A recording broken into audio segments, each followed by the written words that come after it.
I'd hosted Thanksgiving for 30 years straight. Same table.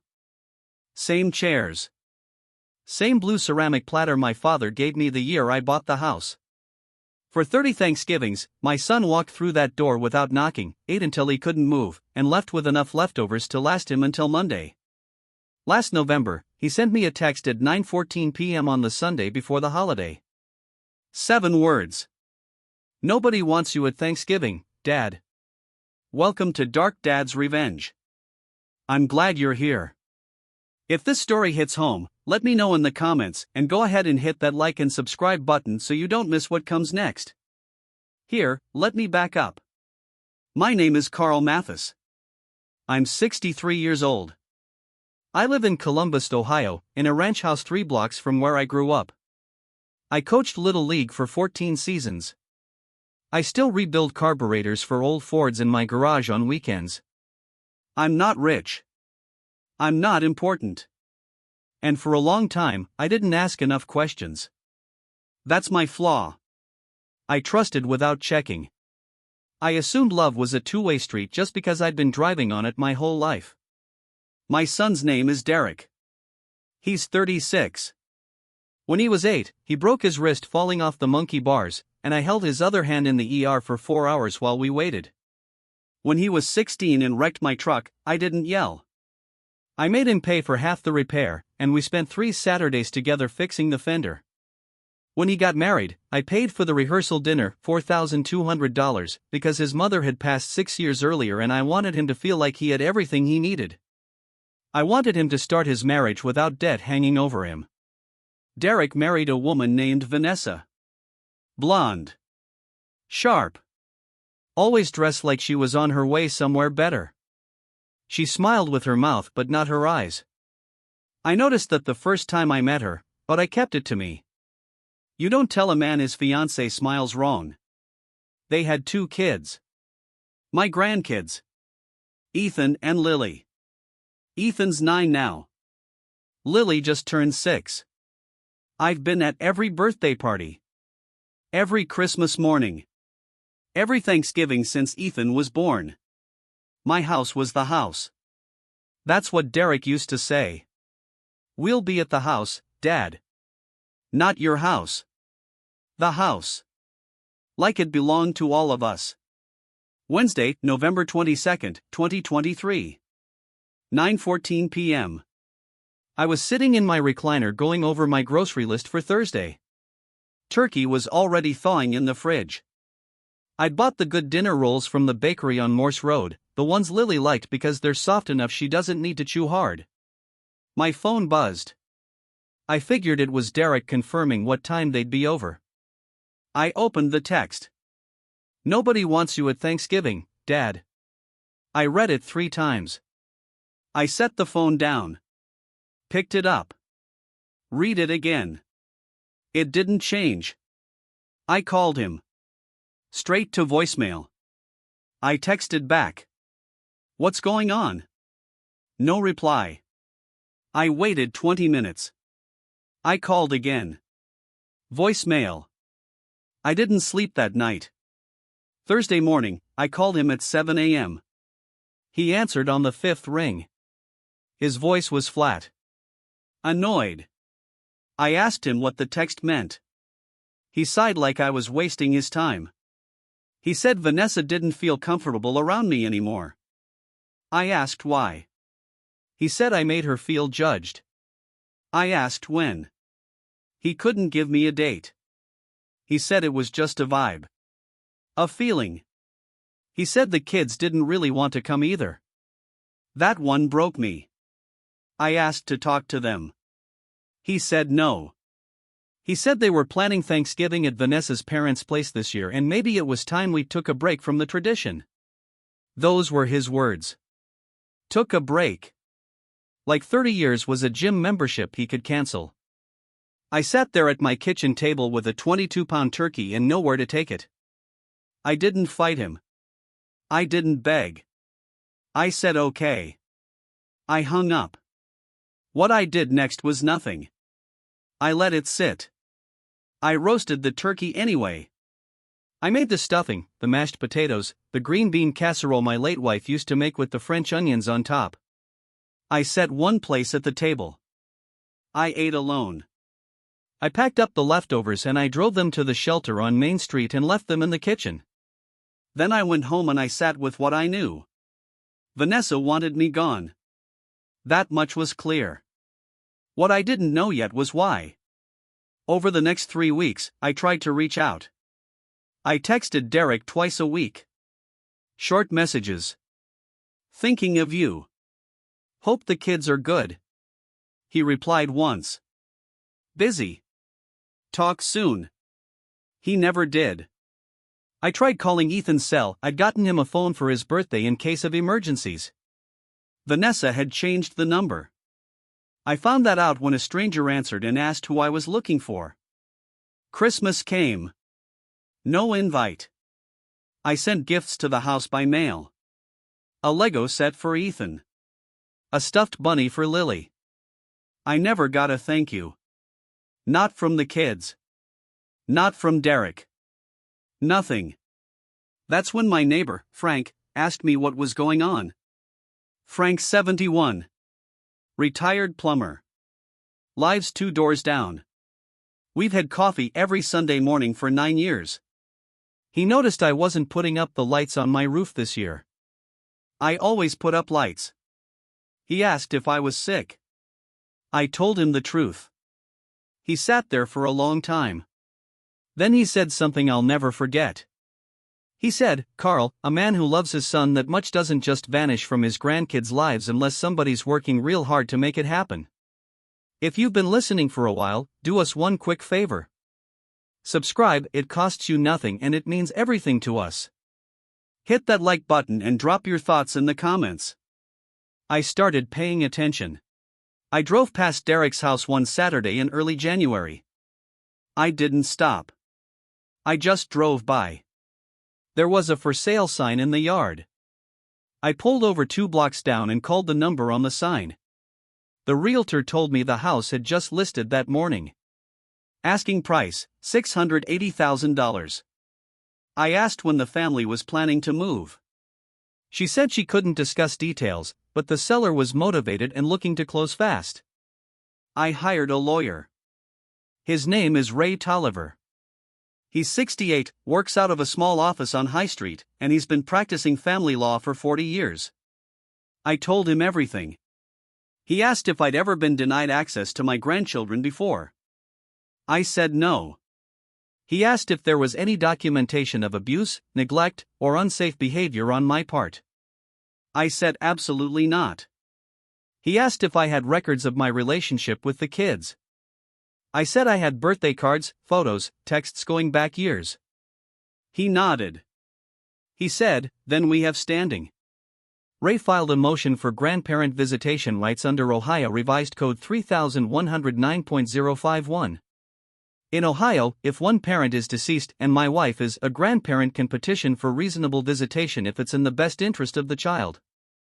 We filed in Franklin County Probate Court on January 19, 2024.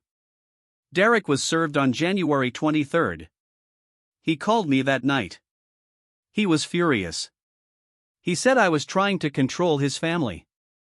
He said I had no right. I told him I had every right to see my grandchildren. He said Vanessa would never allow it. I asked him when he stopped making his own decisions. He hung up.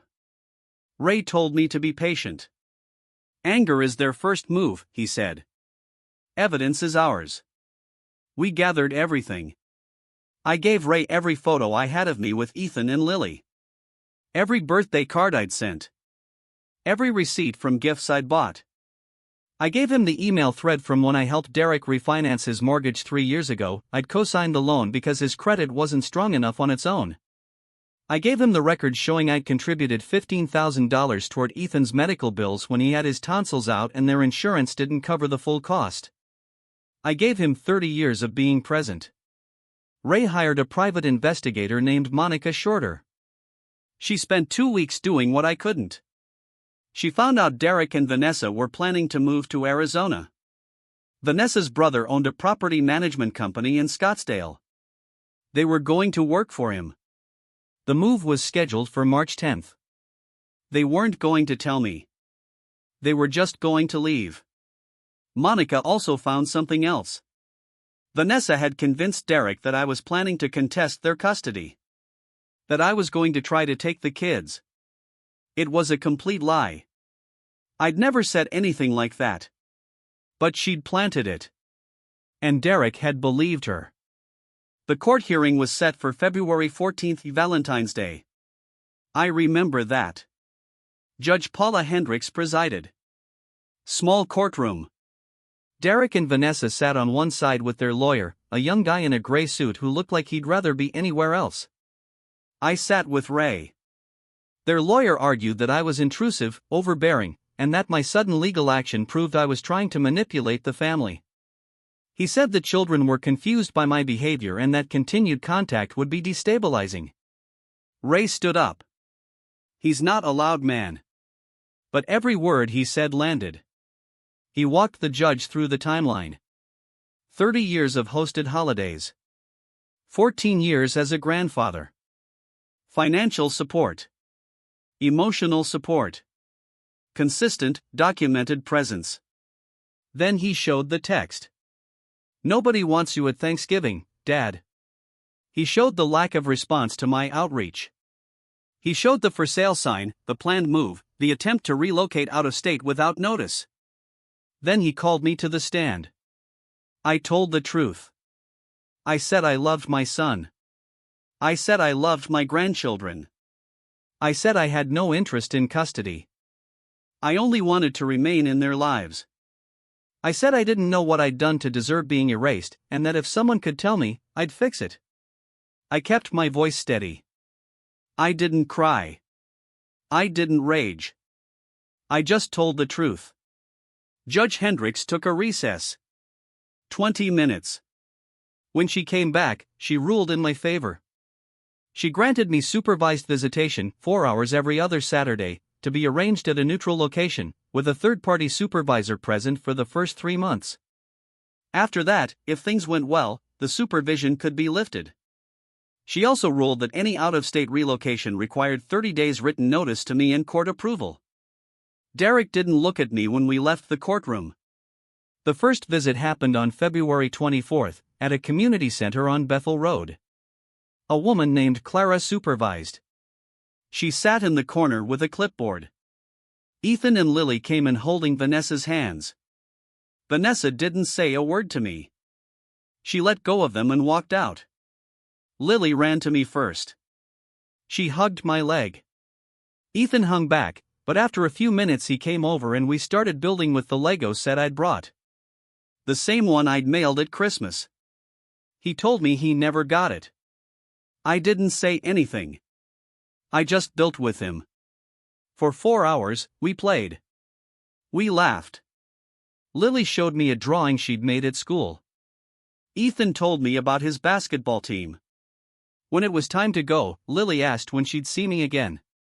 I told her in 2 weeks. She said, "Promise?" I promised. Vanessa picked them up. She still wouldn't look at me. By the 4th visit, Clara told Ray she didn't think supervision was necessary anymore. The kids were happy. I was appropriate. There was no conflict.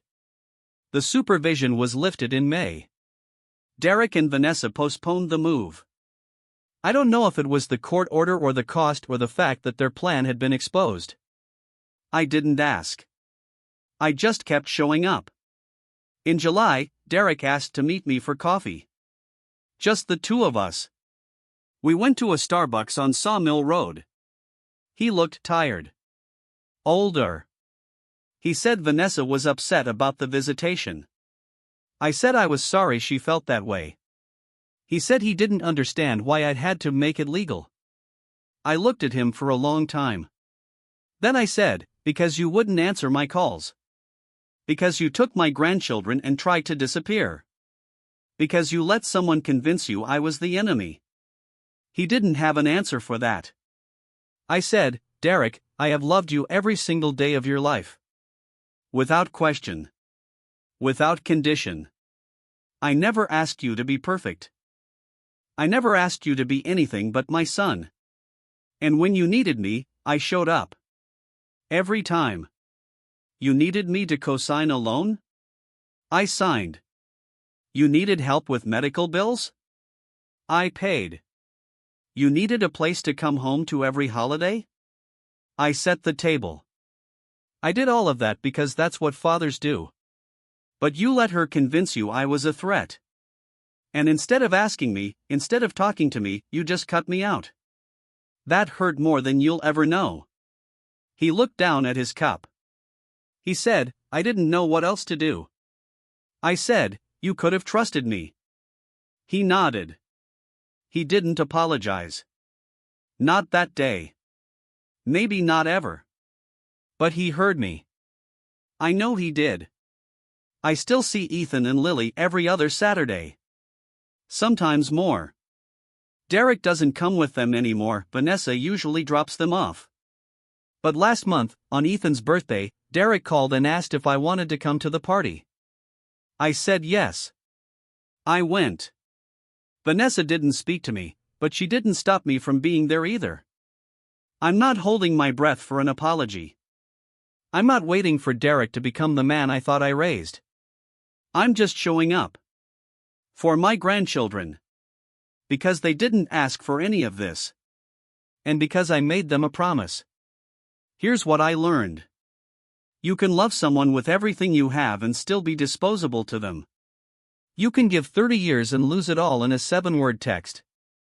But you don't have to disappear just because someone wants you gone. You can stand your ground. Quietly. Legally. Without rage. And sometimes, if you're patient and you trust the process, you get to keep what matters most.